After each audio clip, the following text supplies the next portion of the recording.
Ursule encore. On est le 20 septembre 2021. Alors, je viens sur la trompette ce matin encore. Et je viens proclamer le retour de notre Seigneur Jésus-Christ. Soyez bénis. Et que vos forces vous soient renouvelées en ce jour. Amen. Alors, ils viennent de la grande tribulation. Nous dit Apocalypse 7, le verset 14 à 17. Alors que l'apôtre Jean était en train de questionner, amen, le vieillard qui était là, et il pleurait, et puis bon, il voulait s'informer, et puis on lui a dit ne pleure pas, amen, ne pleure pas. Alors parce qu'on lui a demandé, ce groupe-là, il vient d'où? Parce que Jean ne savait pas d'où venait le groupe. Et finalement, on lui a expliqué que ce groupe-là, il venait de la grande tribulation, amen. Et c'est un groupe bien distinct des autres, parce que les autres, amen, qui sont là, dans le ciel, amen, sont arrivés pas par la grande tribulation.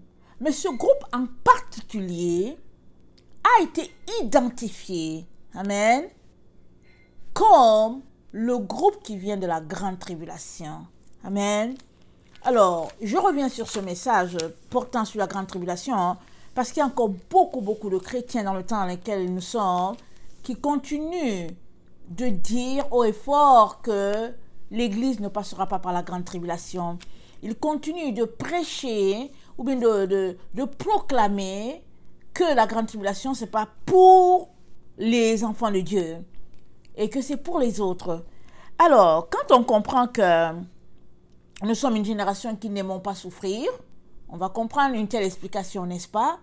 Mais quand on est plongé dans la parole de Dieu, on est obligé de connecter, amen, que au fait, la souffrance fait partie de la vie de l'enfant de Dieu.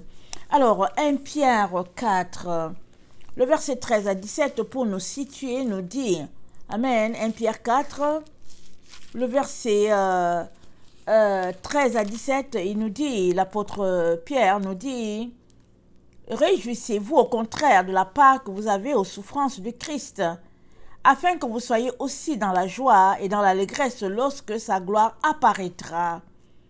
Si vous êtes outragés pour le nom de Christ, vous êtes heureux parce que l'Esprit de gloire, l'Esprit de Dieu repose sur vous. Amen. Alors la souffrance, c'est pour les enfants de Dieu. C'est pour ceux dont, amen, l'Esprit de gloire, l'Esprit de Dieu repose. C'est pour eux. Mais les autres qui ne veulent pas souffrir, au fait, ils trouvent par là qu'ils ne sont pas les enfants de leur Père parce qu'ils veulent une vie facile. Et ce n'est pas la vie facile qui ne nous est pas offerte, n'est-ce pas? Alors, on se retrouve dans un temps où les temps difficiles s'annoncent, ça c'est vrai. Et quand celui qui était habillé en lin dans Daniel 12 a demandé quand sera la fin de toutes ces choses, parce qu'il était un peu traumatisé. Voilà ce qui lui a été répondu.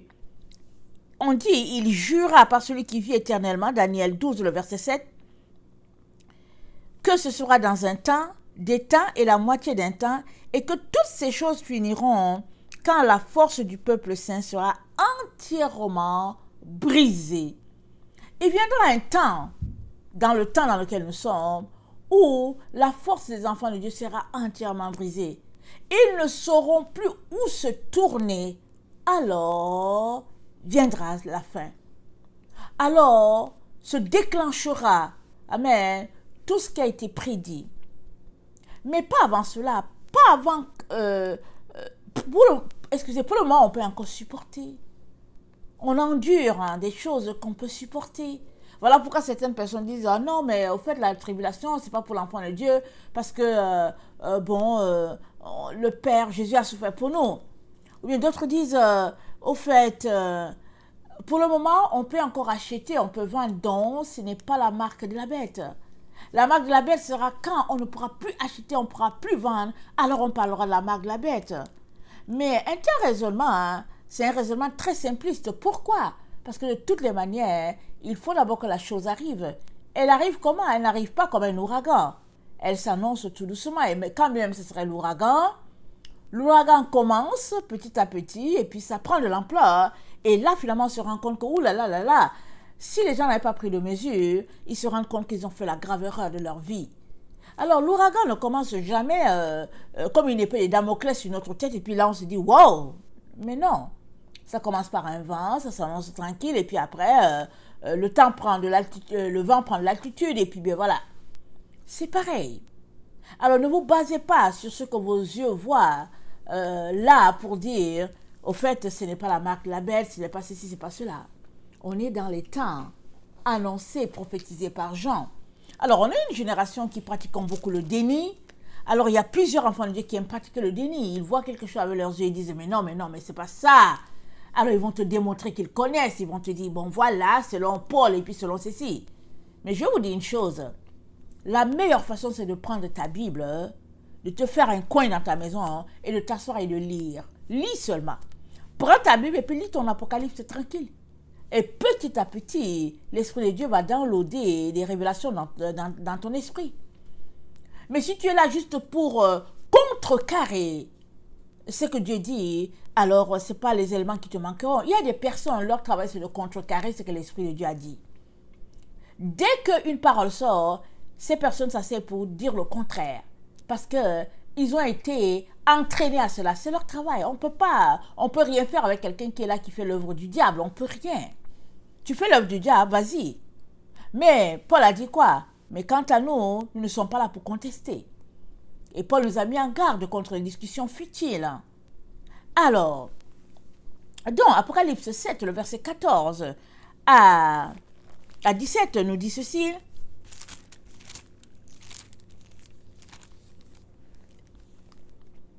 Et l'un des vieillards prit la parole et me dit, ceux qui sont revêtus de robes blanches, qui sont-ils? Et d'où sont-ils venus?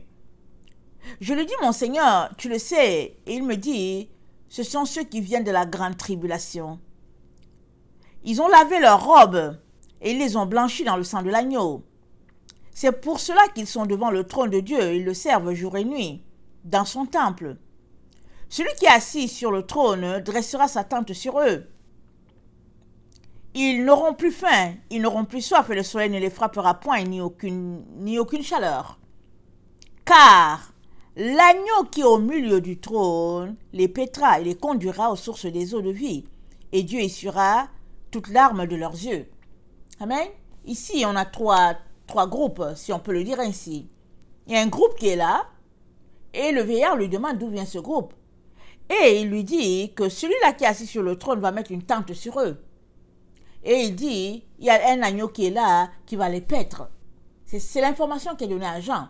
Mais avant d'arriver à Apocalypse 7, regardons un peu ce qui se passe dans Apocalypse de 1 jusqu'à 3.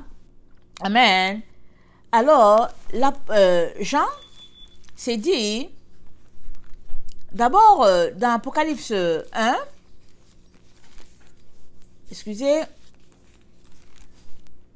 c'est Jean qui nous donne la révélation que Jésus-Christ lui a donnée. Amen. Et dans le verset 4, Jean dit aux 7 églises qui sont en Asie. Amen. Et il dit, de la part de Jésus-Christ, le témoin fidèle, le premier-né des morts et le prince des rois de la terre, à celui qui nous aime, qui nous a délivrés de nos péchés par son sang, et qui a fait de nous un royaume de sacrificateurs. Pour Dieu, son Père, à lui soit la gloire et la puissance au siècle des siècles. Amen. Jean fait les présentations et il nous dit qu'il vient. Le verset 7. Voici, il vient avec les nuées et tout œil le verra. Il dit qu'il vient. Qui vient? Le roi de la terre, le Messie, le créateur de l'univers, notre Seigneur Jésus-Christ, il arrive. Jean nous avertit qu'il arrive. Et ce sont les nuées qui vont l'amener. Amen. Les nuées, c'est quoi? Ça annonce le Saint-Esprit. Amen. Alors, ça annonce, au fait, la main puissante de Dieu qui fera venir ces choses-là. C'est ça que Jean est en train de nous dire. Alors, il dit, il arrive, notre Messie, notre roi, notre Seigneur. Et alors, il le présente et il nous dit, Amen, Jésus-Christ qui se présente, je suis l'alpha et l'oméga, dit le Seigneur Dieu, celui qui est, qui était et qui vient, le Tout-Puissant. Alors Jean fait les présentations, il nous situe. Amen. Et après le verset 9 de Jean d'Apocalypse 1, il nous dit que lui, il a part avec nous à la tribulation. Amen. Et n'oublions pas que les apôtres, ils ont souffert. Ils ont tous morts martyrs. Et Jean, il nous est rapporté que les gens l'ont plongé dans l'huile, les gens ont tout fait pour le tuer, on l'a précipité d'une montagne, tout ça, il ne mourrait pas. À conclusion, on l'a jeté à Patmos. Il paraît que quand tu partais dans cette île-là, tu ne revenais pas, et Jean est revenu de là. Amen. Avec sa révélation, il est revenu de là. Alors, il vient nous parler, amen, de ce qu'il a vu, ce qu'il a entendu. C'est pourquoi il peut nous dire qu'il a part avec nous à la tribulation. Alors, quel sera notre type de tribulation? On ne sait pas. Mais, amen, parce que Dieu sait que nous allons vivre une tribulation sans pareil, alors, il a délégué une personne qui a souffert, amen, pour nous dire que nous aussi, nous allons souffrir dans le temps dans lequel nous sommes.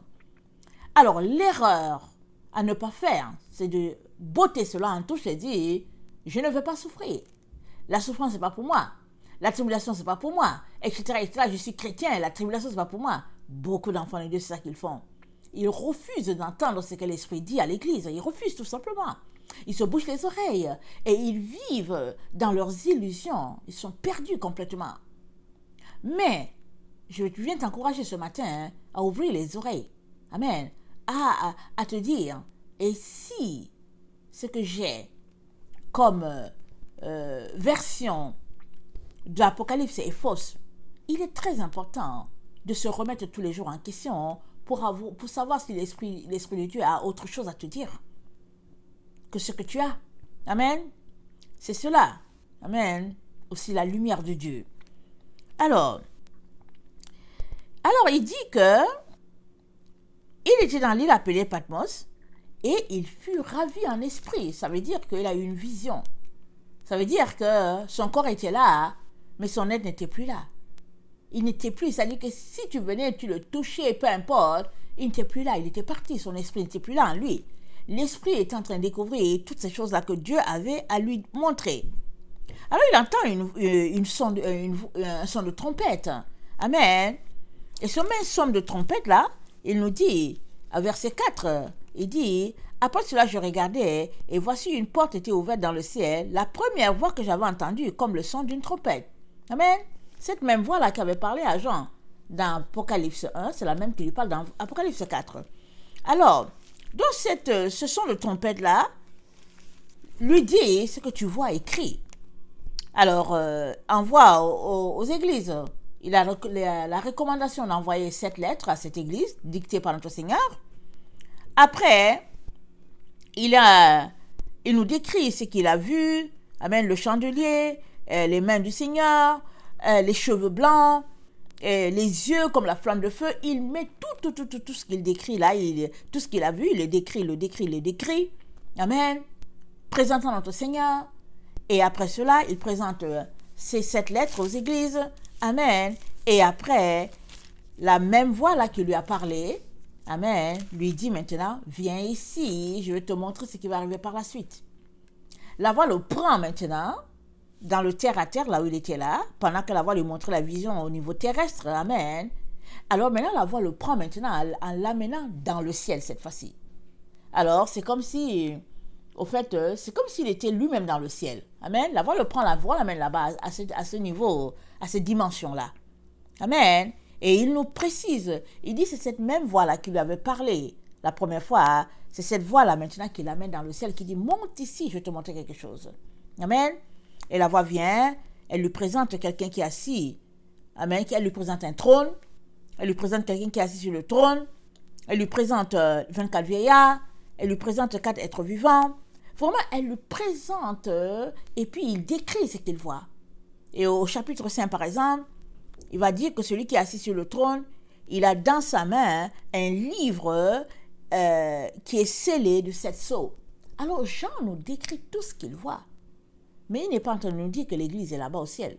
Et là, plusieurs commentateurs disent que dans Apocalypse 4, l'église est au ciel. Ça, c'est pas ça. Lisez. Si on lit bien, on va voir que l'Esprit de Dieu est en train de lui décrire. Amen. Ce qui arrivera par la suite. Mais l'Esprit de Dieu n'est pas en train de dire que l'Église de Dieu n'est plus sur la terre. Plusieurs commentateurs disent que l'Église n'est plus là. Alors les enfants de Dieu, ils voient qu'ils sont là, sur la terre. C'est vrai que Apocalypse, on n'est pas vraiment dans son... on n'a pas commencé les moments les plus intenses. Amen. Ce n'est pas commencé dans l'Apocalypse. Amen. Mais c'est une erreur de penser qu'à partir de l'Apocalypse 4, l'Église sera enlevée. Alors, beaucoup pensent ça. Mais je viens t'intéresser à voir les choses autrement, afin que tu puisses te préparer. Amen. Alors, attendez, il faut que je regarde mes notes pour un peu passer en revue ce que j'ai préparé. Amen. Alors, la plupart des gens qui disent que l'Église, à partir d'Apocalypse 4, l'Église ne sera pas là, ils le disent parce qu'ils ne veulent pas entendre parler de grande tribulation. Ils veulent éviter ça. Ils ne veulent pas entendre parler de souffrance. Alors ils ont trouvé un moyen de dire aux gens, aux chrétiens, non, vous serez enlevés, vous ne serez plus là. Donc inutile de vous inquiéter. Alors les gens vivent dans le luxe, amen, ils vivent comme Laodicée, l'église que Jésus-Christ a reprimée, ils vivent comme Laodicée et ils s'attendent à se retrouver au ciel sans la grande tribulation. Mais quand on lit, on se rend compte qu'on sera tous sur la terre. Amen, dans ce temps-là où les choses vont se déclencher. Alors la preuve est que, regardez, attendez, on a vu le chapitre 4, on a vu le chapitre 5 de la personne qui est décrite, on a vu le chapitre 6, les chevaux, amen, la personne qui part a le cheval blanc, une couronne lui est donnée, etc., etc. Et tout de suite après, on tombe dans l'Apocalypse 7. Et dans l'Apocalypse 7, qu'est-ce qui est dit? C'est dit que le verset 3 à 4, Apocalypse 7, le verset 3 à 4 nous dit « Ne faites point de mal à la terre, ni à la mer, ni aux arbres, jusqu'à ce que nous ayons marqué du sceau le front des serviteurs de notre Dieu. » Et j'entendais le nombre de ceux qui avaient été marqués du sceau, 144 000 et de toutes les tribus des fils d'Israël. Alors, ils sont marqués du sceau. Pourquoi? Parce qu'il y a un autre groupe sur la terre qui n'est pas marqué.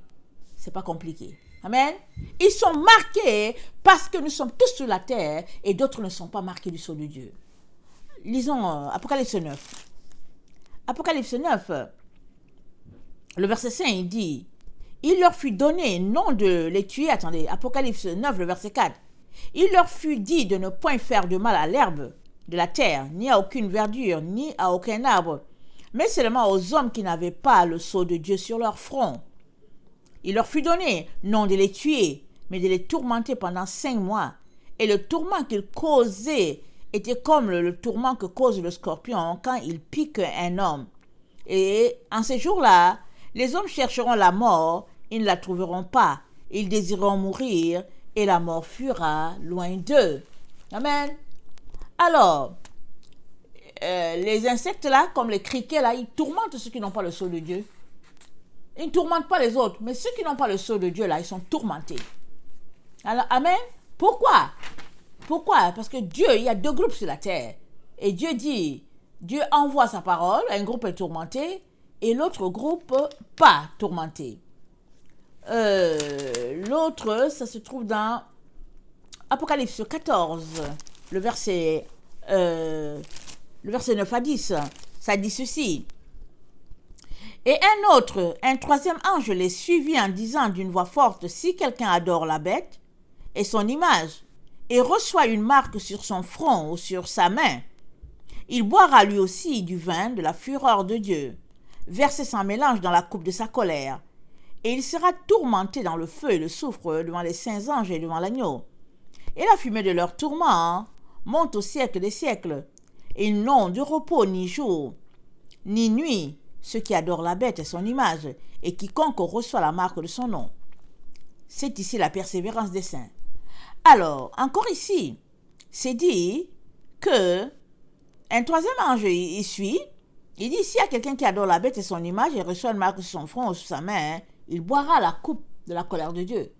Alors, si tous ceux qui étaient sur la terre étaient les ennemis de Dieu, l'ange n'a pas besoin de dire ça. Il n'a pas besoin de dire si quelqu'un adore la bête ou bien prend sa marque.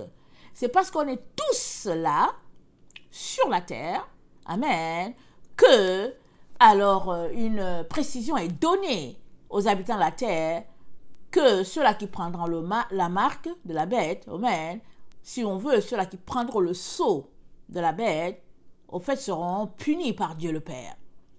Alors, tout cela pour dire que on est tous ensemble sur la terre, en train de passer par ces moments-là, quand ils commenceront. Alors, 2 Timothée 2, le verset 5, c'est Paul qui nous parle, voilà ce qu'il dit. 2 Timothée 2, le verset 5,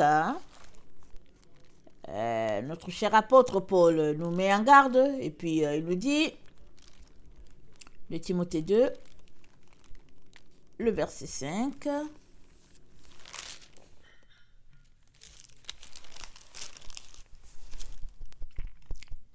souffre avec moi comme un bon soldat de Jésus-Christ. Il n'est pas le soldat qui s'embarrasse des affaires de la vie, s'il veut plaire à celui qui l'a enrôlé. Et l'athlète n'est pas couronné s'il n'a combattu suivant les règles. Il faut que le laboureur travaille avant de recueillir des fruits. Alors, 2 Timothée 2, le verset 5, et l'athlète n'est pas couronné s'il n'a combattu selon les règles. Nous combattons tous selon les règles fixées. C'est comme ça que Dieu le Père va nous noter. C'est comme ça qu'il va savoir si nous avons été vainqueurs ou pas. Rappelons-nous aussi, dans les 7 lettres de notre Seigneur aux 7 églises, pas une seule fois il n'a manqué de rappeler qu'il s'agit d'être vainqueur. Et si nous lisons Apocalypse, attendez, je pense que c'est Apocalypse 5, voilà, Apocalypse 5, le verset 3 nous dit, « Et personne dans le ciel, ni sur la terre, ni sous la terre, ne put ouvrir le livre ni le regarder. Je pleurais beaucoup de ce que personne ne fut trouvé digne d'ouvrir le livre ni de le regarder. Et l'un des vieillards me dit, « Ne pleure point, voici le lion de la tribu de Juda, le rejeton de David, a vaincu pour ouvrir le livre et ses 7 sceaux. » Amen. Il y a quelqu'un qui a vaincu pour ouvrir le livre, les 7 sceaux. Voilà pourquoi, amen, il y a possibilité qu'on puisse savoir la suite. Et cette personne-là qui a vaincu pour ouvrir les 7 sceaux, c'est qui? Jésus-Christ nous dit, « Voici, je vous enverrai Élie. » Amen. Il dit, attendez, Malachie. Il nous dit, attendez, excusez-moi, ok. Malachie 3, il dit, voici, j'enverrai mon messager. Il préparera le chemin devant moi. Et soudain entrera dans son temple le Seigneur que vous cherchez. Et le messager de l'alliance que vous désirez, voici, il vient, dit l'Éternel des armées. Jésus l'a annoncé. Alors c'est lui qui sera vainqueur du temps dans lequel nous sommes. Amen. Il sera vainqueur. Et parce qu'il est vainqueur, alors, amen, il sera conduit devant Dieu le Père pour pouvoir faire l'œuvre finale. Allons-y lire Daniel 7. Daniel 7, excusez-moi. Daniel 7. Le verset 11, je regardais alors à cause des paroles arrogantes que prononçait la corne, tandis que je regardais, l'animal fut tué, et son corps fut anéanti, livré au feu pour être brûlé. Les autres animaux furent dépouillés de leur puissance, mais une prolongation de vie leur fut accordée jusqu'à un certain temps. Je regardais pendant mes visions nocturnes, et voici sur les nuées des cieux arriva quelqu'un de semblable à un fils de l'homme. Il s'avança vers l'ancien des jours, et on le fit approcher de lui. On lui donna la domination, la gloire et le règne, et tous les peuples, les nations et les hommes de toute langue le servirent. Sa domination est une domination éternelle qui ne passera point et son règne ne sera jamais détruit. On le donne à cette personne-là, mais cette personne-là, elle est comme Christ, elle représente Christ. C'est le Fils de l'homme que Jésus-Christ nous a annoncé. Marc 13. Marc 13. Excusez-moi. Marc 13, c'est dit. Le verset 21. Si quelqu'un vous dit alors, le Christ est ici, ou il est là, ne le croyez pas. Car il s'élèvera de faux Christ et de faux prophètes. Ils feront des prodiges et des miracles pour séduire les élus, s'il en était possible. Soyez sur vos gardes. Je vous ai tout annoncé d'avance. Mais dans ces jours, après cette détresse, le soleil s'obscurcira, la lune ne donnera plus sa lumière, les étoiles tomberont du ciel, et les puissances qui sont dans les cieux seront ébranlées. Alors, on verra le Fils de l'homme venant sur les nuées avec une grande puissance et avec gloire. On verra le Fils de l'homme à ce moment-là, pas avant. On le verra au moment où les gens diront paix, paix et sécurité sur la terre. 1 Thessaloniciens 4. 1 Thessaloniciens 4, c'est dit. Pour ce qui est des temps et des moments, vous n'avez pas besoin qu'on vous en écrive. Car vous savez bien vous-même que le jour du Seigneur viendra comme un voleur dans la nuit.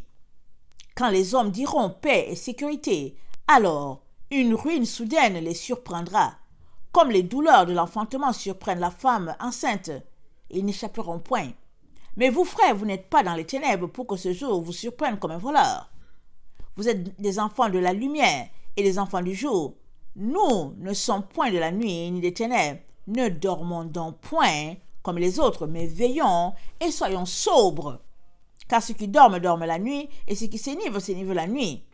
Mais nous qui sommes du jour, soyons sobres, ayant revêtu la cuirasse de la foi, de la charité, et ayant pour casque l'espérance du salut. Car Dieu ne nous a pas destinés à la colère, mais à l'acquisition du salut par notre Seigneur Jésus-Christ, qui est mort pour nous, afin que soit que nous veillions, soit que nous dormions, nous vivions ensemble avec lui. Amen. Alors l'acquisition du salut, c'est par Jésus, n'est-ce pas? Et Jésus nous dit qu'il va se choisir un serviteur pour gérer tout cela. Luc 21. Attendez. Luc 21. Excusez-moi.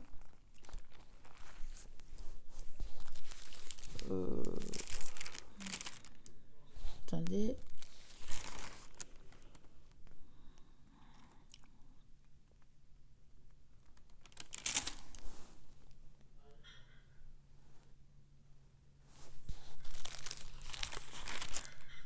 Les hommes, Luc 21, verset 26, les hommes rendant l'âme de terreur dans l'attente de ce qui surviendra sur la terre, car les puissances des cieux seront ébranlées, alors on verra le Fils de l'homme venant sur une nuée. Ici on parle d'une nuée. Il viendra sur une nuée avec puissance et une grande gloire. Quand ces choses commenceront à arriver, redressez-vous et levez vos têtes parce que votre délivrance approche. Il leur dit une comparaison, voyez le figuier et tous les arbres. Amen. Attendez, c'est pas ce passage que je voulais. Attendez, je vais voir. C'est Luc 14, je pense. Excusez-moi.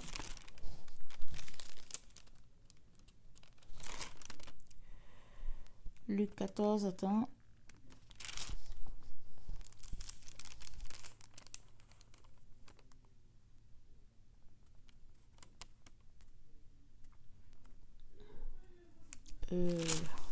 Je cherche, attendez, donnez-moi quelques temps.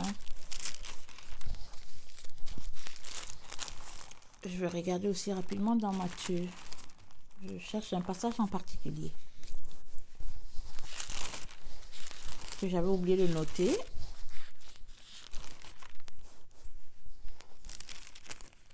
Ok.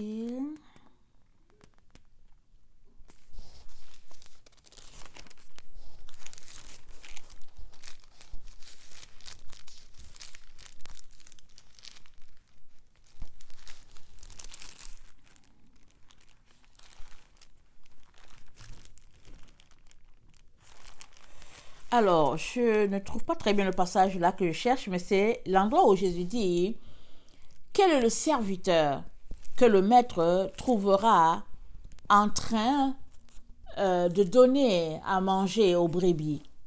Quel est le serviteur que le maître trouvera? S'il venait et qu'il le trouvait en train de les frapper, alors il leur donnera sa part avec ses ennemis.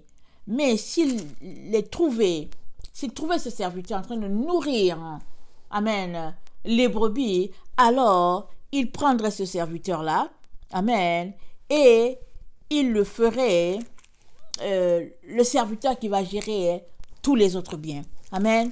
Tout cela pour dire que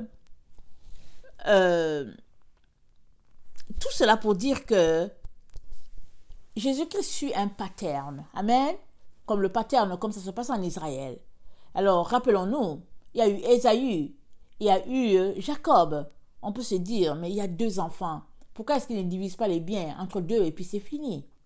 Alors, chacun aura 50%, 50%. Mais non, Dieu, c'est pas comme ça. Entre Ésaü et Jacob, Dieu a vu qu'il était fidèle. Et il a décidé de remettre l'intendance à la personne qui était fidèle entre les deux. Et Jacob s'est trouvé être fidèle comparé à Ésaü. Alors c'est le même pattern que Jésus va utiliser. Alors pendant qu'il est en train d'utiliser ce pattern-là, alors il met ses enfants en test. Nous sommes tous en test sur la terre. Alors il est là et dans la génération de la fin, amen, il va se trouver quelqu'un qui va gérer ou bien qui va donner à manger à tous les autres. Alors, tout cela pour dire que c'est erroné de dire qu'on ne va pas passer par la tribulation.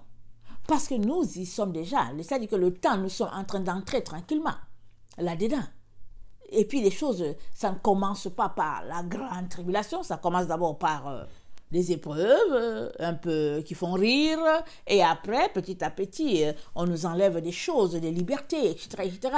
Et puis le temps qu'on se rend compte, oups, on est vraiment dans une situation de matraque, et puis tout ça.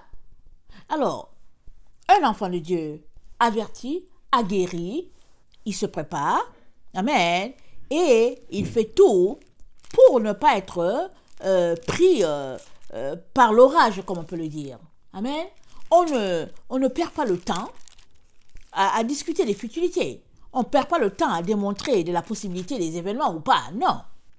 On prie, et pendant qu'on prie, le Seigneur nous révèle les choses qui sont en train de venir.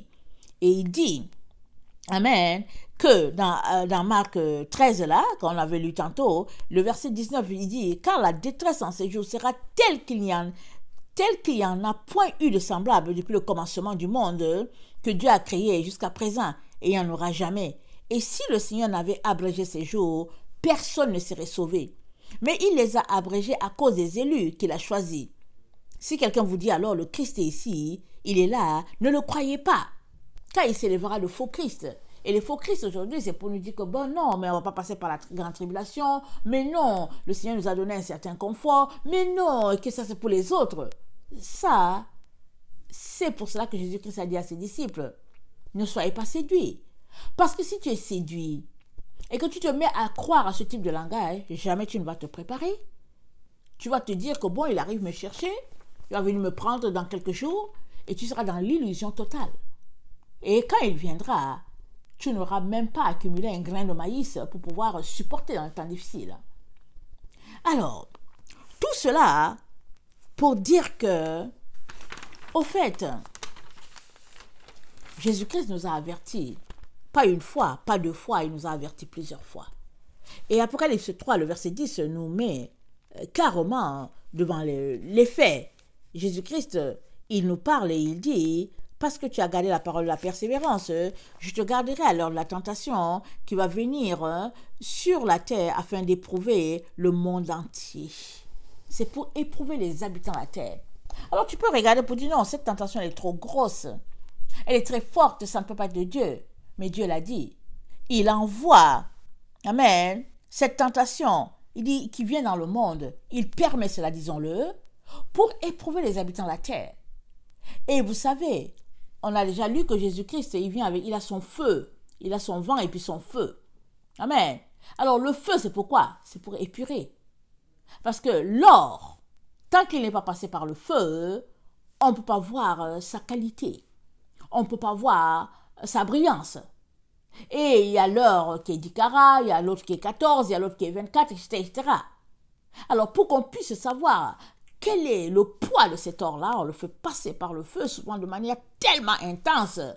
Surtout quand tu es là, à l'endroit, quand ils le font, il fait une chaleur que tu te dis que ça n'a pas l'allure. Mais c'est pourquoi? C'est pour extraire les déchets. Et une fois que tout est passé là, surtout quand tu vois l'orfèvre faire son travail, tu regardes la grosse boule là qui était là, c'est juste un tout petit. Mais cet or-là, il est purifié, il est nickel, il est sans déchets. Et c'est comme ça que Dieu est en train de nous dire qu'il nous fait passer par son feu à lui. Et il s'attend à ce que il n'y ait plus rien de déchets sur nous. Et même, vous savez que c'est parce que c'est Dieu qui dit ça. Hein? Nous, les humains, quand on se regarde, on se dit, Seigneur, c'est pas possible. On ne peut pas ne pas avoir de péché. C'est pas possible. Mais lui, il nous déclare purs, en fait. Par sa mort. Mais il faut que tu acceptes de passer par le feu. Si tu refuses de passer par le feu, toi-même, tu te déclasses. Toi-même, tu te déclasses. Tu es hors course. Parce que comme on l'a vu dans 2 Timothée 2, le verset 5, l'athlète n'est pas couronné s'il n'a pas combattu sur les conditions. Et les conditions qui les établit, c'est Dieu le Père qui les établit. Amen. Dieu le Père établit les conditions. Et nous sommes pris là-dedans. Alors, je nous encourage tous à sortir de l'illusion. Amen. À faire nos devoirs, à prendre notre Bible, à les lire et demander à Dieu le Père, qu'est-ce que tu as dit et qu'est-ce que tu n'as pas dit. Parce que c'est très facile de prendre la Bible et de l'interpréter comme on aimerait que ce soit interprété. Surtout que ça nous arrange, surtout que ça nous conforte dans notre position de pacha. On n'aime pas tellement souffrir. On est sur nos fauteuils, on est là à l'aise et puis on se dit que bon voilà, Jésus-Christ, il a fait le travail pour nous et que bon on est bien et puis il va venir nous chercher. Mais pourquoi veux-tu que Jésus-Christ vienne te prendre si tu n'es même pas capable de prendre soin de toi-même? Tu n'es même pas capable de te lever de ton lazy boy là. Tu veux qu'il fasse quoi avec toi? Parce que le ciel, c'est pas pour les paresseux. Amen. La présence de Dieu, c'est pas pour les paresseux. Les enfants de Dieu ne sont pas paresseux. Dieu l'a dit. Il dit le paresseux n'a pas droit au pain. Et c'est ça qu'il est en train de dire. Là, c'est le pain naturel, mais ça s'applique aussi au spirituel. Parce que tout ce que Dieu dit, c'est d'abord spirituel. Alors, soit on continue de marcher dans nos illusions, on continue de vivre d'illusions, amen, et puis on est berdé, et finalement on s'en va à la perdition, soit on s'assoit et on retrousse nos manches, on prend nos différentes versions de la Bible, et on va chercher, demandant à Dieu, Dieu, qu'est-ce que tu as dit? Qu'est-ce que tu n'as pas dit? Viens à mon secours, j'aimerais être éclairé, j'aimerais savoir la vérité, tant il est vrai que seuls ceux qui connaissent la vérité et marchent par la vérité seront affranchis. Les autres qui marchent dans le mensonge ne le seront pas. Et c'est Dieu qui l'a dit. Et nous devons donc courir, amen, après toute vérité, celle qui vient de la bouche de Dieu, parce que par elle, on sera affranchis et on sera des meilleurs serviteurs, des meilleurs enfants du Père. Amen. Que le Seigneur bénisse sa parole et qu'il vraiment répande sur vous un esprit de sagesse, amen, afin que vous puissiez prendre des grosses bouchées et découvrir tout ce qu'il en réserve, amen, pour vous et puis pour moi aussi, amen. Que le Seigneur bénisse sa parole. Je vous aime beaucoup et Dieu davantage. Maranatha, Jésus revient. Amen et amen. Alléluia.